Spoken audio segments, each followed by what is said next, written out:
has with it. So not all sorrels are bad. Some but, the one that he's describing does sound like it's sheep sorrel.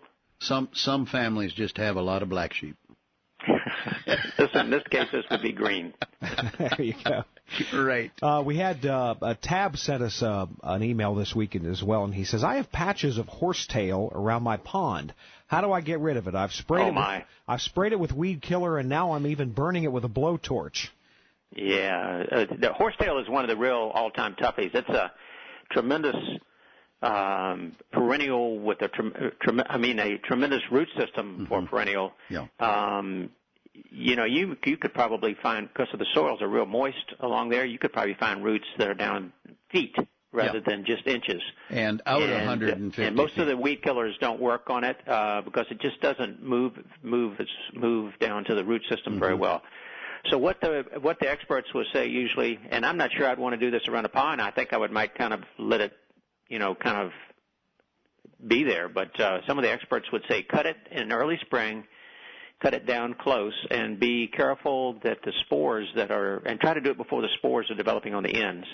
And then you can paint some Roundup on the actual stems that are exposed, but you will have to do that repeatedly for a couple, 3 times until the root system is totally depleted.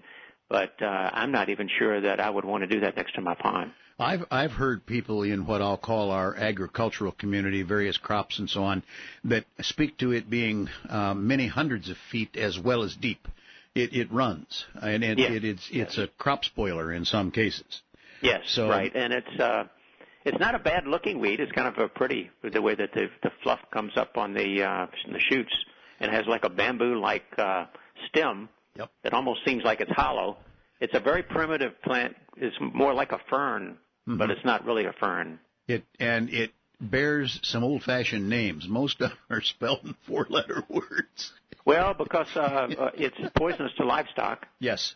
So if you had it in along an area where you got the cattle going in and getting water, they won't eat it because they figured that out.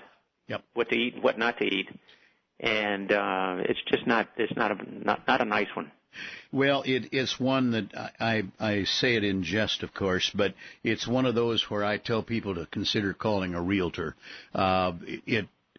You just pass it along to somebody else. Well, and with today with the internet, you'll be able to look it up and find out what some people have suggested. Some people have always said, put black plastic over top of it to smother it. But there's other folks say definitely don't do that because it creates a moist condition on there, which it really likes, and then it continues to spread. Yep.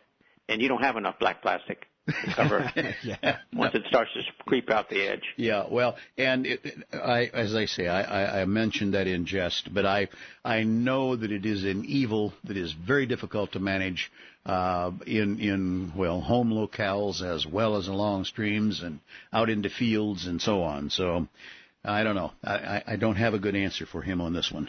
Let's go back to our email bag here. And, you can always email a question. Just go to our website, which is planttalkradio.com, and click on the Ask Fred button. And this next email for Fred and Ashton this morning comes from Marcia, and she says, I have a very large blue spruce, and this year the bottom third of the tree is dead with no needles. It is dry and crisp. The branches just break right off. The top 2/3 is the only part of the tree that has any needles on it. The same thing has happened to my neighbor's blue spruce. Do you have any ideas what's going on? Yeah, and actually, maybe you will also. I don't know how to, soften what I have to say. I have one of those also.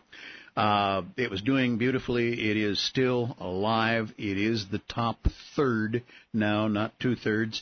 I'm going to allow it to stay because it's either Cytospora canker, and I can't think of the other name right now, but I saw literally some mileage up in Michigan where the spruce trees had been used as a windbreak in an area, and they were planted too close, and therefore they contracted this, and I can't remember what it's called, and there is apparently no good management of it other than a sharp saw. This is most undesirable. Ashton, can you help me with the other name, if it isn't Cytospora?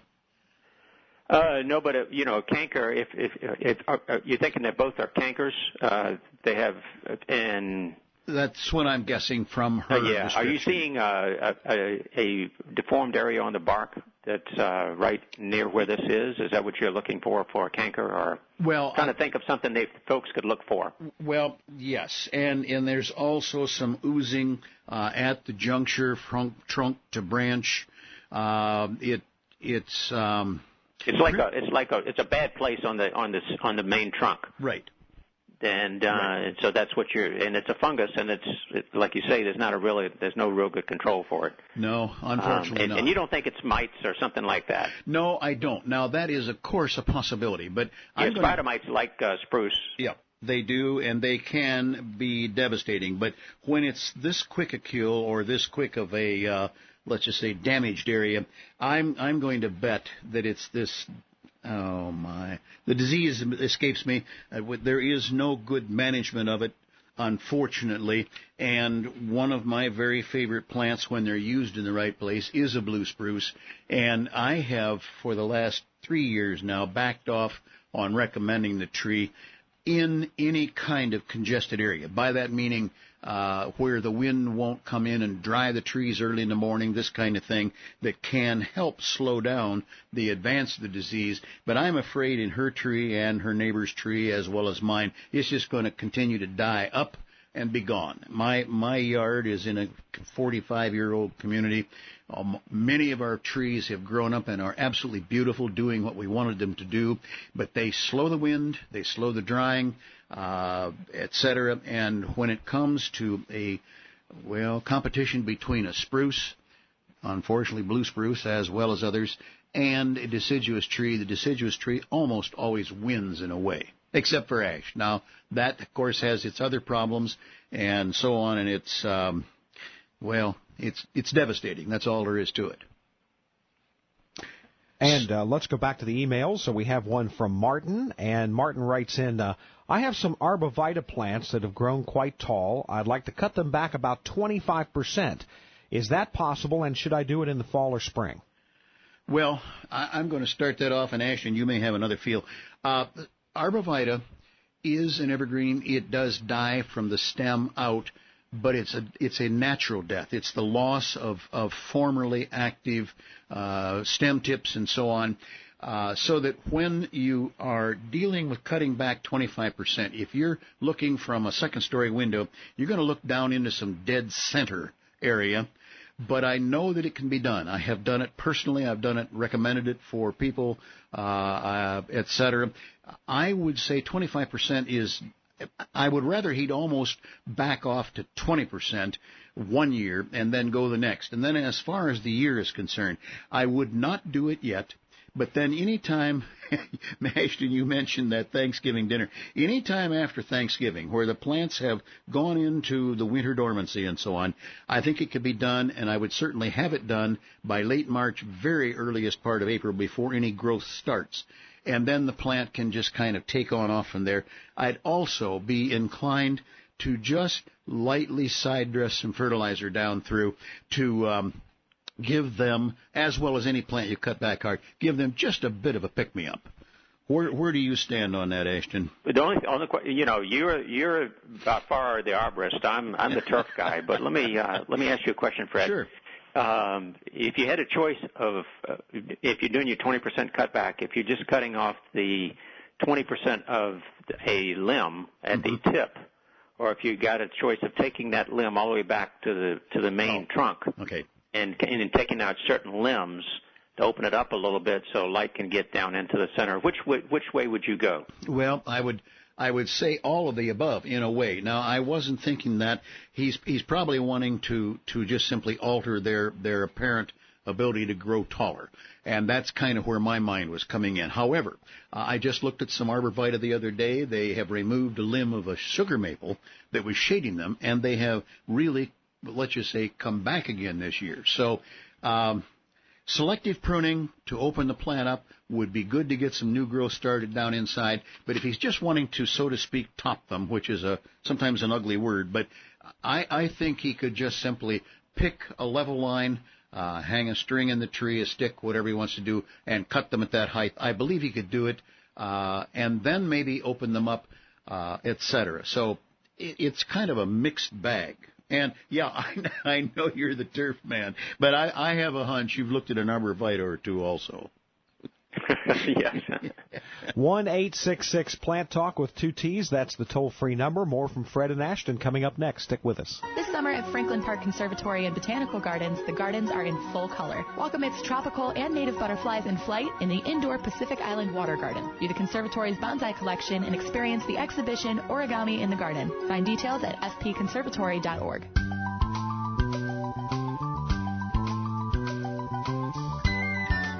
And welcome back to the program. Fred's special guest on the line with us this morning is Ashton Ritchie, and it's always good to hear from Ashton. And Ashton, I gotta tell you, Fred and I were talking about something last week, and he said save it for Ashton. Okay, what you got? Nutsedge. Oh, okay. Yeah, nutsedge is that light green, kind of a lime green grass that tends to like pop up after you mow and get taller than the regular grass, and it tends to be in patches. You can kill it with ortho nutsedge killer. It might take a couple of applications, but you can spray that without hurting your good grass. But it's called nutsedge or nutgrass. But when you try to pull it out, it really doesn't get rid of it because it leaves behind these little bulbs in the soil, kind of like tulip bulbs. So it just sprouts back up with more plants than it had before. Mm-hmm. Ashton, I actually, well, fortunately it was in my neighbor's yard, but he had several significant patches, bigger than a dining room table is, and somewhat bigger than that. We got a hold of that product, or I got a hold of it, and might even been courtesy of you, but at the same time, we used it by the instructions. I don't remember the exact time of year, but it was a matter of a few days, and that rascal was gone. It takes repeat treatments sometimes but yeah, it does a real good job of taking it out without hurting your good grass.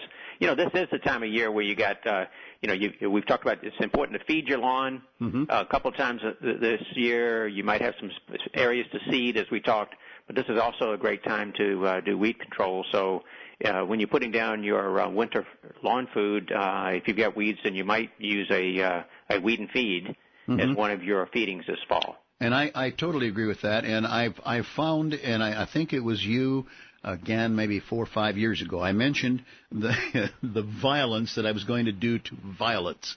And I undertook, after having missed the cue on the plant's physiology and weeds in the fall and so on. You mentioned doing it in the fall. You mentioned also that it was that late at that point in time, I might get 2 applications down. I think you had said 10 days apart. I believe that's what I did.